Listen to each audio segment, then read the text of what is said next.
I was 5 years old, running from the bombshell in the field almost every night. The Vietnam and Cambodia wars have been raging around me almost my whole life. My home was a battlefield.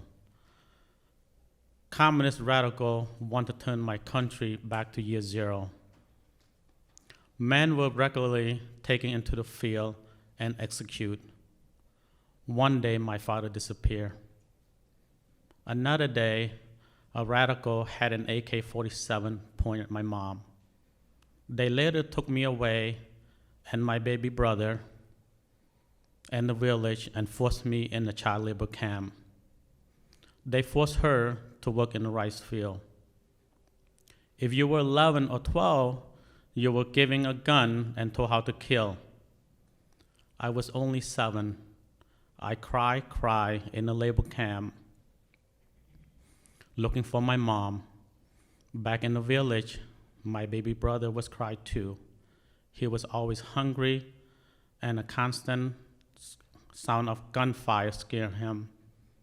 So one night, I decided to sneak away from my camp, go to the rice field, and spend time with my mom, my brother, and I bring them some of my rice. It was solid and better than the super rice they will survive on.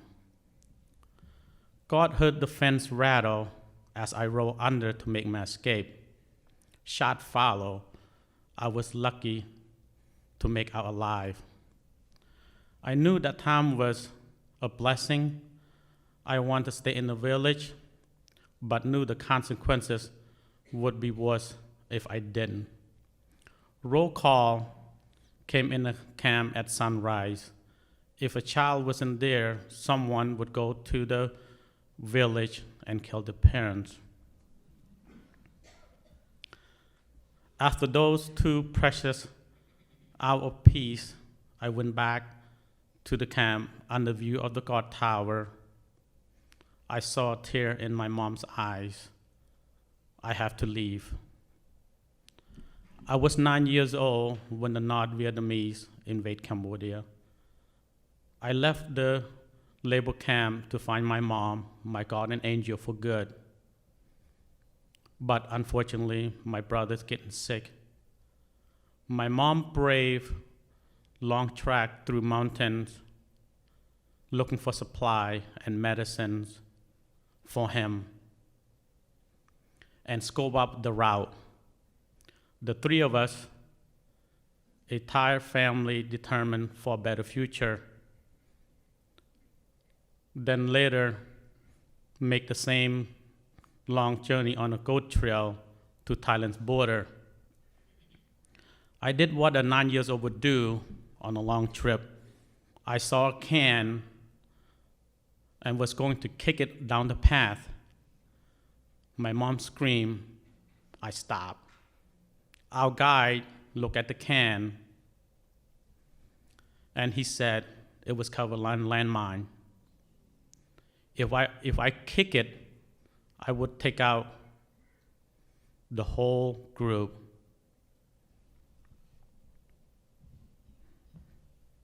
After enduring that long, grueling 4 to 5 days trek through treacherous mountain and danger, we arrived at the border.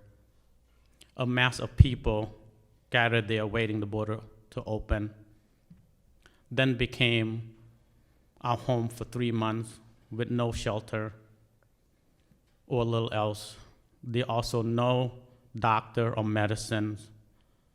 My brother died at the border, and we buried him there.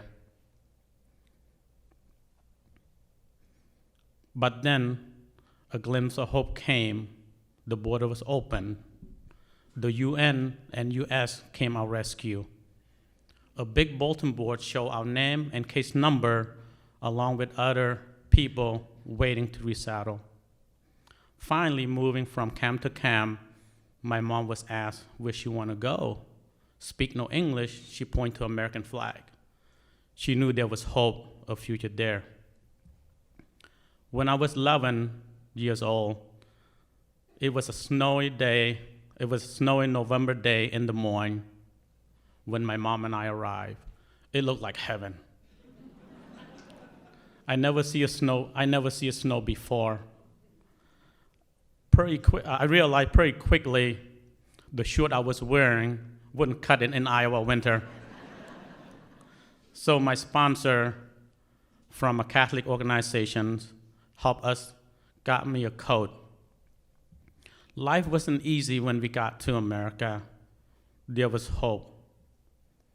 I had been running from the bomb and was now able to run as the kids do. My mother worked hard in a meatpacking plant. Her hands always froze. I worked hard to learn English and better myself and help others.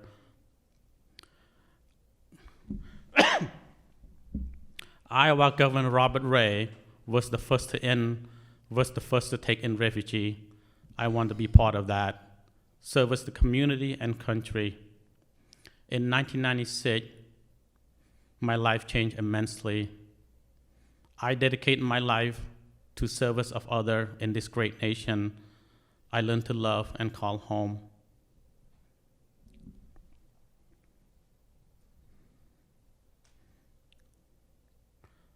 And I joined the National Guard. When I was 26, at that time, my daughter was 1. I look at her. I'm glad that she never see a terrible thing I saw as a child. People in training always ask me, where you're from? Expect me to say Cambodia. I'm from Iowa. Des Moines is my home. My mother and I took a trip back to Cambodia 12 years ago. We have some family there. It was good seeing them. I left the country a long time ago. It reminds me of war. I'm at peace now, not knowing what happened to my father. I'm a father myself. I want my children, I want my son and daughter to have a better life than I was growing up. And the National Guard helped me to do that. Americans brought me here. I want to pay that back. Thank you.